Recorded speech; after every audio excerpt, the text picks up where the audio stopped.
சிந்து பைரவியும் யுப்ரமும் சிந்து இருந்துட்டு இங்க பாருங்க டாக்டர்ஸ் நாங்க சொல்றது கேளுங்கன்றாங்க.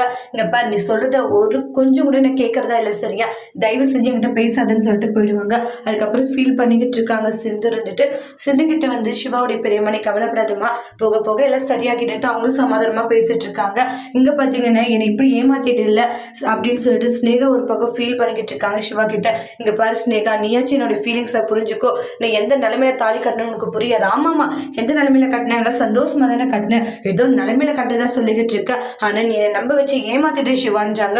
உயிரை காதலிச்சோம், உன் கடைசி வரைக்கும் உன் கூட இருப்பேன் அப்படி இப்படின்னு நல்லா சொன்னேன். ஆனா அது எல்லாமே பொய்ன்றதை நீ நிரூபிச்சிட்டேன்றாங்க. இந்த அளவுக்கு கேவலமானவனா இருப்பேன் நினைச்சு கூட பார்க்கல.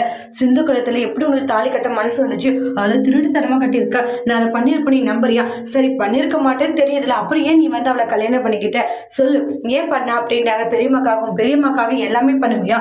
காதலை கூட விட்டு கொடுப்பியா? உன் பெரியம்மா அப்பா இறந்து போன்னு சொல்றாங்க, நீ இறந்து போயிடுவே, என்ன பேசிட்டு இருக்கானுவாங்க. அதே மாதிரிதான் எல்லாமே. நீ பண்ணது ரொம்ப பெரிய தப்பு சிவா, கொஞ்சம் யோசிச்சு முடிவெடுத்திருக்கணும். யோசிக்காத சில விஷயங்களை நீ முடிவெடுத்துட்டு கோவப்பட்டு சண்டை போட்டுக்கிட்டு இருக்காங்க. என்ன சொல்றதுன்னு தெரியாதா ரொம்பவே வருத்தத்துல இருந்துட்டு இருக்காங்க சிவா இருந்துட்டு. நான் ரொம்ப இக்கட்டான நிலைமையில மாட்டிட்டு இருக்கேன், நீ என்ன மாதிரி நிலைமையில இருந்தாலும் சரி நீ எனக்கு துரோகம் பண்ணிட்டு சிவான்னு ஃபீல் பண்ணி அழுதுட்டு இருக்காங்க ஸ்னேகா. என்ன சொல்றதுன்னு தெரியாத சிவா ஃபீலிங்ல இருக்காங்க. எப்படி இந்த பிரச்சனையை சிவா சமாளிக்க போறாங்கன்ட்டு வெயிட் பண்ணி பார்க்கலாம். தேங்க்யூ.